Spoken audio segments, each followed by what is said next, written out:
এই হচ্ছে জুলহাসের যে গবেষণাগার, তাই না? গবেষণাগারই তো। এখানে তো গবেষণা করেছেন না? আচ্ছা, আলাদা। আচ্ছা যাই হোক একটু দেখাই। সুপ্রিয় দর্শক এটা হচ্ছে জুলহাসের গবেষণাগার এবং আপনারা দেখেন উপরে, ঠিক উপরে কিন্তু সে বিভিন্ন প্লেন সে তৈরি করেছে। সেই প্লেনগুলো কিন্তু রাখা রয়েছে। তার এটাই হচ্ছে গবেষণাগার এবং তালাবদ্ধ অবস্থায় খুব মানে নিরাপত্তা দেয়া অবস্থায় আছে। এবং ঠিক এটা কিন্তু পাশেরটা কিন্তু তার গোয়াল ঘর। আমরা কিন্তু জুলহাসের বাড়িতে এসেছি এবং ঠিক এই মুহূর্তে কিন্তু জুলহাস চলে এসেছেন। আমরা দেখতে পাচ্ছি জুলহাস চলে আসলেন না?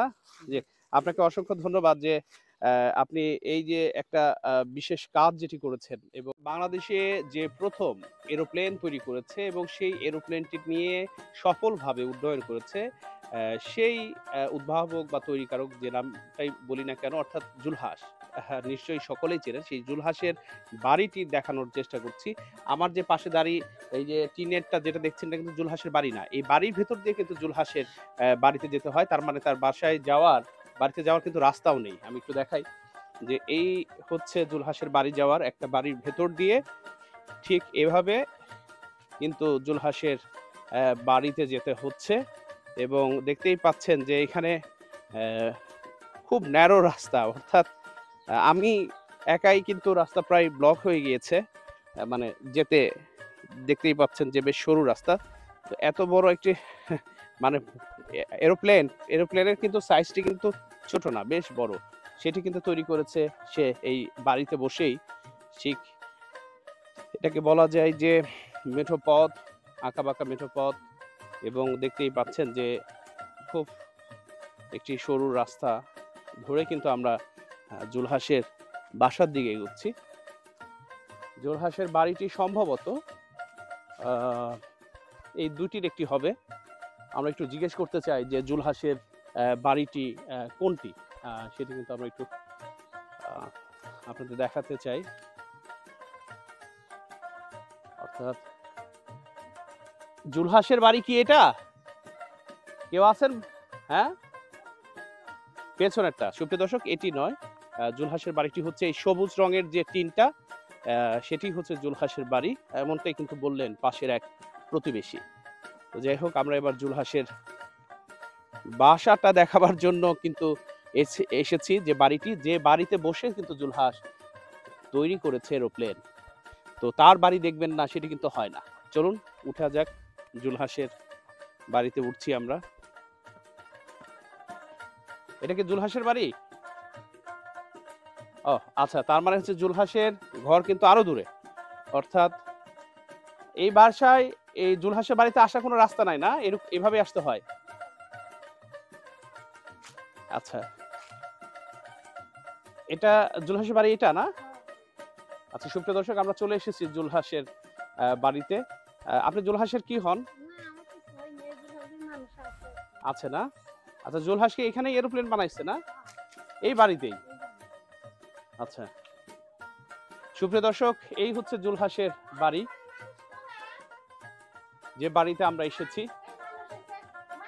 অর্থাৎ এই বাড়িটা হচ্ছে জুলহাসের, যিনি এই উদ্ভাবক তৈরি করেছেন এরোপ্লেন এবং সেই এরোপ্লেন কিন্তু এই বাড়িতেই তিনি তৈরি করেছেন। আমরা দেখাবার চেষ্টা করলাম যে জুলহাসের যে বাড়ি এবং ঠিক বাড়ির পাশেই কিন্তু বিশাল চক।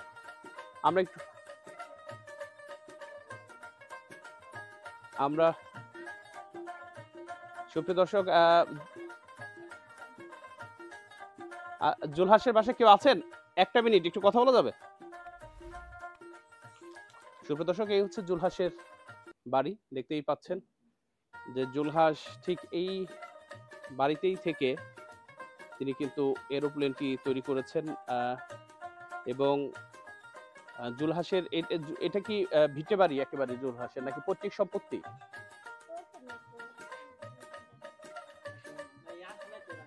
আচ্ছা আপনি একটু আসেন না। আপনি কি হন জুলহাসের? দোস্ত একটু আসেন না ভাইজান। না ড্রেস করতে হবে না, আপনি আসেন, সমস্যা নেই। পরে আছেন তো আপনাদের ঠিক আরসি লাইফের অর্থাৎ ইউটিউব চ্যানেল। আপনি জুলহাসের কি হন? বন্ধু। এটা কি বন্ধুর বাড়ি, জুলহাসের বাড়ি নাকি? আচ্ছা একটু সামনের দিকে আসি। সুপ্রিয় দর্শক আমরা পেলাম যে জুলহাসের একজন বন্ধুকে, যিনি এই বাসায় আছেন, এবং জুলহাসের বাড়িটি কিন্তু তালা। আপনারা দেখতেই পাচ্ছেন যে জুলহাস গিয়েছে সেই প্লেনটি নিয়ে চরে, সেই যমুনা চরে গিয়েছেন সেখানে ফ্লাই করবার জন্য। আচ্ছা, এটা কথা বলি, জুলহাস কি এই বাড়িতেই কি এই এরোপ্লেনটি বানিয়েছে? জি, এখানেই বানায়। আচ্ছা, কোথায় বানায়? আগে এখানে কি করতো, মানে সব প্লেন এখানে এই রুমের একটু মধ্যে দেখান। তৈরি করতো। ই করা, আচ্ছা, লক করা। খুললেই হবে। এখন লক করা। এখন ওইটা যে বানাইছে, এখন যেটা উড়াইছে ওইখানে হইলো ওই জাফরগঞ্জ বাজারে একটা দোকান ভাড়া নিছে। মানে ওয়ার্কশপ সিস্টেম। এর আগে যত প্লেন বানাইছে এই রুমের মধ্যে। এই রুমে না? হ্যাঁ। আচ্ছা, এই রুম তো একটু লকটা খুলে দেখা যায়। আমরা একটু রুমটা দেখাই এমনিতে। সুপ্রিয় দর্শক, এই হচ্ছে জুলহাসের যে গবেষণাগার, তাই না? গবেষণাগারই তো। এখানেই তো গবেষণা করেছে না? আচ্ছা, তালা দেওয়া। তালা দেয়া। আচ্ছা, যাই হোক, একটু দেখাই। সুপ্রিয় দর্শক, এটা হচ্ছে জুলহাসের গবেষণাগার, এবং আপনারা দেখেন উপরে, ঠিক উপরে কিন্তু সে বিভিন্ন প্লেন সে তৈরি করেছে। সেই প্লেনগুলো কিন্তু রাখা রয়েছে। তার এটাই হচ্ছে গবেষণাগার, এবং তালাবদ্ধ অবস্থায় খুব মানে নিরাপত্তা দেয়া অবস্থায় আছে।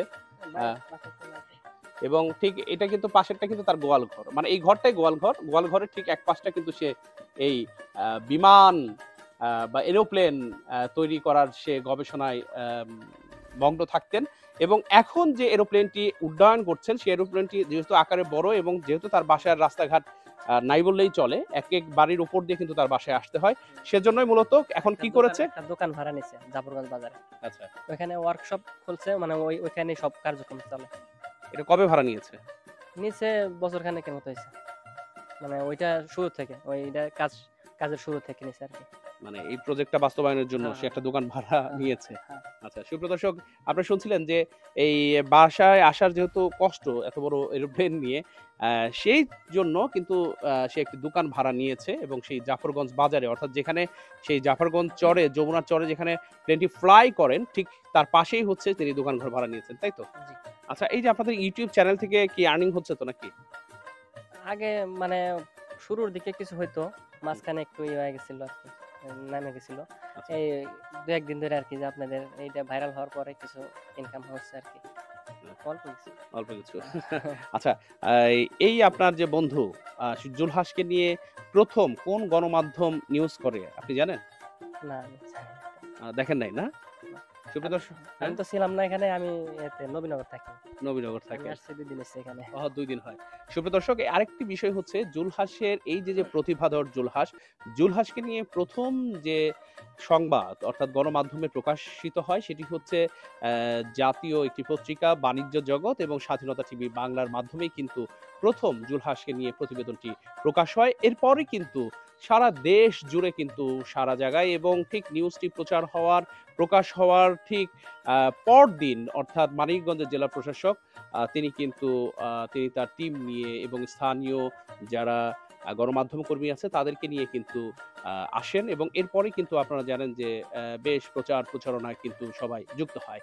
তো যাই হোক, এখন পর্যন্ত যে বিষয়টি সেটি হচ্ছে যে জুলহাসকে নিয়ে কিন্তু অনেকেই জুলহাসকে বিভিন্ন মোটিভেশনাল মূলক তাকে উৎসাহ দেওয়ার জন্য কিন্তু বিভিন্ন গিফট দিচ্ছেন, অর্থাৎ নগদ অর্থই সহায়তা করছেন অনেকেই। আবার অনেকেই কিন্তু অনেক বেসরকারি একটা বিমান কোম্পানি কিন্তু তাকে বলেছেন যে তাকে চাকরি দিবেন।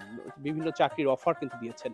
তো এখন প্রশ্ন হচ্ছে একটাই যে জুলহাস কি চাকরিতে ঢুকে তার মেধাকে বিক্রি করে দিবেন? নাকি জুলহাসের এই মেধাটাকে প্রপার ওয়েতে কাজে লাগিয়ে দেশ ও জাতির উন্নয়নে ভূমিকা রাখবে? সেজন্য রাষ্ট্র তার পেছনে তাকে আ আরো বেশি ত্বরান্বিত করতে ভূমিকা রাখবে, এমনটি কিন্তু এখন প্রশ্ন উঠেছে।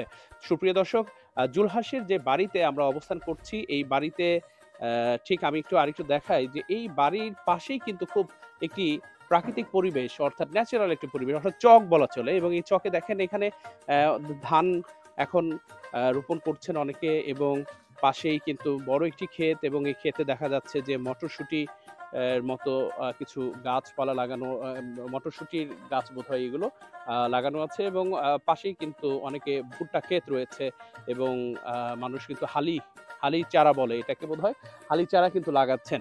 তো এই প্রাকৃতিক পরিবেশে বসেই কিন্তু জুলহাস তার গবেষণার সমস্ত কাজগুলোই কিন্তু সম্পাদন করেছেন, এবং এখন বলতে গেলে যে জুলহাস কিন্তু একজন সফল উদ্যোক্তা, এবং তিনি শুধু সফলই নন, অর্থাৎ সারা বিশ্বের কাছেই কিন্তু তিনি এক পরিচিত নাম হয়ে দাঁড়িয়েছেন। আসসালামু আলাইকুম, ভালো আছেন? জুলহাস কি হয় আপনার? আপনার ভাতিজা, মানে আপনি জুলহাসের ফুপু? হ্যাঁ, হ্যাঁ। আচ্ছা, কি করছে জুলহাস, কি এমন কাজ করছে বলেন তো? কাজ করছে তা তো ১০ জনে দেখতেইছে। আচ্ছা ৪ বছর ধরে ওইটা নিয়ে খুব করতেছে।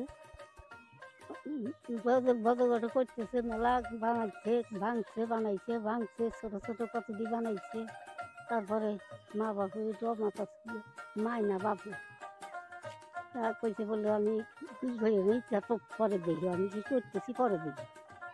এইগুলো করতে করতে একটা ভাঙছে, বাড়াইছে, উড়িয়েছে, আপনি কি হন জুলহাসের মা? এটা ভাঙছে না, তোমাকে মা আসলে আচ্ছা আচ্ছা একটা উড়িয়েছে, সেটা উড়িবেন গেছে, একটা বানাইয়ে সেটা ভাঙে গেছে, সেটা ভাঙে আবার পরবর্তীতে এইটা বানাইয়ে এইটা উড়াইছে, উড়াইয়ে 10 দিনে দেখাইয়ে সারা বাংলাদেশ মেরেছে গেল, খুব খুশি।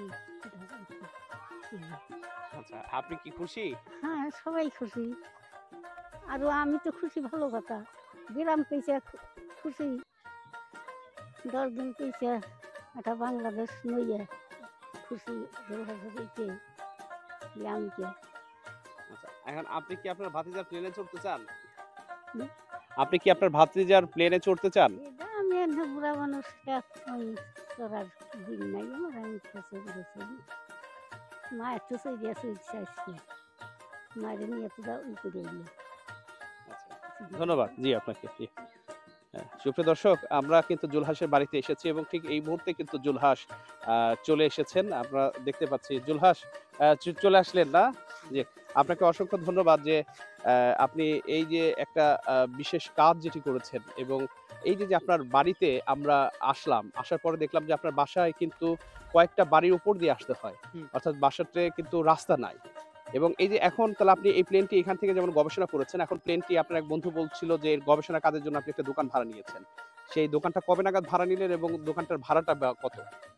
আসলে আমি দোকানটা ভাড়া নিই নাই, আমার এক পরিচিত লোকের দোকান।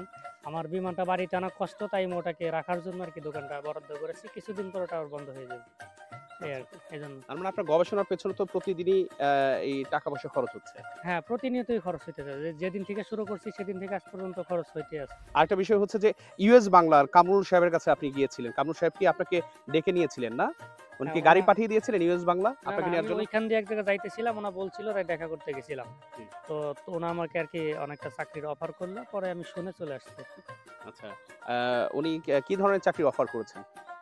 এই অ্যারোনটিক্যাল ইঞ্জিনিয়ারিং আমার এই লেখাপড়া করে চাকরি দেবো, এটাই বলছিল আর কি। আচ্ছা, তাতে সম্মানী কেমন দিবেন? ভালো সম্মান? বেতন হুম। সেটা বলে নাই আর কি, বলছে যে যদি রাজি থাকো তাহলে বিস্তারিত আলাপ করবো। পরে বলছি যে ঠিক আছে, আমি পরে জানাবো। আচ্ছা। হুম।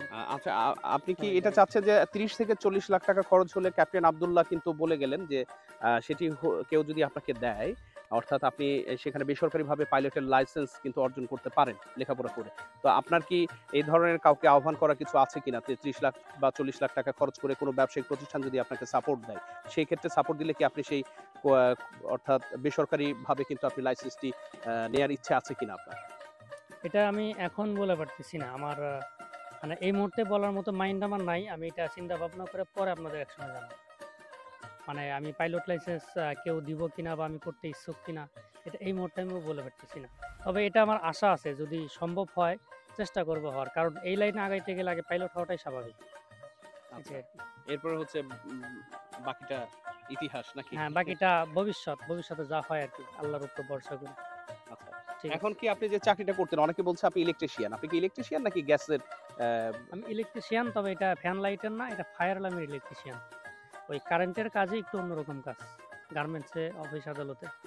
আচ্ছা, আর অনেকেই বলছে যে আপনার এটা খরচ হয়েছে ১.৫ লাখ টাকা। এটা কি সঠিক নাকি ৭ থেকে ৮ লাখ টাকা উদ্ভাবনী ব্যয় হয়েছে? আপনি যেটা আমাদেরকে বলছিলেন। না, এটা এই প্ল্যানটা বানাইতে ১.৫ লাখ টাকা খরচ হয়েছে, আর এটার গবেষণা করতে প্রায় ৭-৮ লাখ টাকা খরচ হয়ে গেছে গত ৪ বছরে। অর্থাৎ এভিয়েশন জগতে জুলহাস বাংলাদেশের প্রেক্ষাপটে এই ১ম একটি সফল উড্ডয়নকারী হিসেবে, নিজের তৈরি বিমানে উড্ডয়নকারী হিসেবে কিন্তু নিজের নামটি স্বর্ণাক্ষরে কিন্তু লিখিয়ে গেছেন। সুপ্রিয় দর্শক, আজ এই পর্যন্তই। দেখা হবে আগামী পর্বে অন্য কোনো উদ্যোক্তাকে সাথে নিয়ে। সে পর্যন্ত ভালো থাকুন, সুস্থ থাকুন, নিরাপদে থাকুন আর অবশ্যই স্বাধীনতা টিভি বাংলার সাথেই